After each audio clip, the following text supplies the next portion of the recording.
जय श्री कृष्णा दोस्तों, हमारे चैनल आराध्या टिप्स में एक बार आप सभी का फिर से स्वागत है। दोस्तों, कार्तिक का पावन महीना चल रहा है, आप सभी जानते हैं। कार्तिक मास के पहले पक्ष कृष्ण पक्ष की समाप्ति हो चुकी है, आप सब जानते हैं, और शुक्ल पक्ष का प्रारंभ हो गया है। कार्तिक मास का विशेष महत्व बताया गया है। इसको दामोदर मास के नाम से भी जाना जाता है। इस महीना में विष्णु भगवान के अवतारों की पूजा अर्चना करके सबसे शुभ माना गया है। पूरे कार्तिक मास स्नान दान भागवत पूजन किया जाता है। दोस्तों, जगत के पालनहार भगवान विष्णु ने कार्तिक मास को अक्षय फल देने वाला बताया है। स्वयं ब्रह्मा जी ने कार्तिक मास की महिमा बताते हुए कहा है कि कार्तिक मास के समान कोई मास नहीं है, ना कोई सतयुग के समान युग है, पेट के समान ना कोई शास्त्र है, गंगा के समान ना कोई तीर्थ है।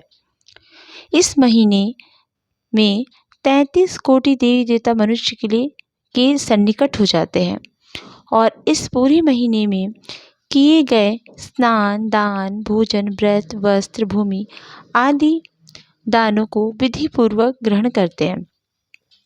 इस महीने में किए गए पुण्य कर्म व्यक्ति को अक्षय फल की प्राप्ति कराते हैं। इससे व्यक्ति के जीवन में आने वाली बहुत सारी संकटों का नाश होता है और सुख समृद्धि को प्राप्त करता है। अंत में मोक्ष की प्राप्ति कर लेता है। लेकिन ये सब कुछ आसान नहीं है दोस्तों। आपको बताया जाता है क्योंकि इन सभी फलों की प्राप्ति के लिए कार्तिक स्नान किए जाते हैं और कार्तिक मास के कुछ नियमों का पालन किया जाता है। ये नियम बहुत ही कठिन होते हैं। कठिन नियम की वजह से कई बार हम कार्तिक स्नान नहीं कर पाते हैं और वो सारे कार्य नहीं कर पाते जो कार्तिक महीने में करने के लिए शास्त्र हमें बताते हैं। ऐसे में आज की वीडियो में बताएंगे कार्तिक मास के अंतिम 5 दिनों में ऐसा क्या उपाय करें जिससे आपको पूरे कार्तिक मास का फल प्राप्त हो जाए। वीडियो शुरू करने से पहले कमेंट बॉक्स में लिखिए जय माता लक्ष्मी अजय विष्णु भगवान। तो दोस्तों, आज मैं शास्त्रगत बातें बताने वाली हूँ। ये मैं नहीं बता रही हूँ, बल्कि ये बात महाभारत में पितामह भीष्म ने धर्मराज युधिष्ठिर से किया था। प्रत्येक व्यक्ति को कार्तिक महीने में इन नियमों का पालन करना चाहिए। और ये 5 दिन कब से प्रारंभ होंगे, सबसे पहले ये जान लीजिए। देव उठनी एकादशी से प्रारंभ होकर कार्तिक मास से पूर्णिमा तिथि तक 5 दिन पूरे होंगे और इस बार कार्तिक पूर्णिमा 2022 में 8 नवंबर को है। तो आपको 4 नवंबर से 8 नवंबर तक कार्तिक मास के कुछ विशेष नियमों का पूरे फल की प्राप्ति के लिए करना है ये कार्य। चलिए जानते हैं वो नियम कौन से हैं। इन 5 दिनों में सबसे पहले ब्रह्म संयम का पालन करना है आपको। संभव हो तो व्रत का पालन करें। व्रत नहीं रख सकते हैं तो एक बार व्रत में नमक का सेवन कर ले और फलाहार ले लें। इन दिनों में प्याज लहसुन बैगन मांस, मसूर का जो दाल होता है, मांस अंडा, इन तामसिक भोजन का त्याग किया जाता है। यदि ये भी नहीं हो पाएगा तो दोनों वक्त भोजन कर लें आप। लेकिन भोजन शुद्ध और सात्विक होना चाहिए। प्याज लहसुन तो नहीं बनाना चाहिए। तो दोस्तों, अगर कोशिश करते हैं तो आप कर सकते हैं, अगर आपको इन नियमों का पालन करना हो तो। पूजा की विधि तो ये सबसे पहले आपको स्नान कर लेना है, उसके बाद सूर्य देव को आपको अर्घ देना है। ये बात मैं पहले भी वीडियो में बता चुकी हूँ। फिर तुलसी पूजन करना है और दीपदान भी करना है। इसके अलावा एक नियम बना लें। इन 5 दिनों में स्वयं भोजन करने से पहले आपको पहले गौ माता के लिए थोड़ा सा भोजन निकालना होगा, या फिर संभव हो तो इन 5 दिनों ब्राह्मणों को भोजन करा सकते हैं। लेकिन ये संभव नहीं हो पाता है तो अंतिम दिन यानी कार्तिक पूर्णिमा के दिन 5 ब्राह्मणों को बैठाकर भोजन करा सकते हैं। चिड़िया पंक्षियों के लिए दाना डाल दे। छत पर जाकर ये कार्य आपको कर लेना है, या बालकनी है तो बालकनी में ये दाना आप डाल सकते हैं। तो आपको जो भी आसान लगे कर सकते हैं। स्वयं भोजन करने से पहले इन 5 दिनों में आपको भूमि पर शयन करना है। दोस्तों ये चीज़ अगर आप कर सकते हैं तो कर लें, लेकिन आसान नहीं है ये। अगर आप ज़मीन पर नहीं सो पा रहे हैं तो कोई परेशानी है आपको, तो बिस्तर के ऊपर एक गद्दा हटाकर एक चादर पतला सा लगाकर सो सकते हैं।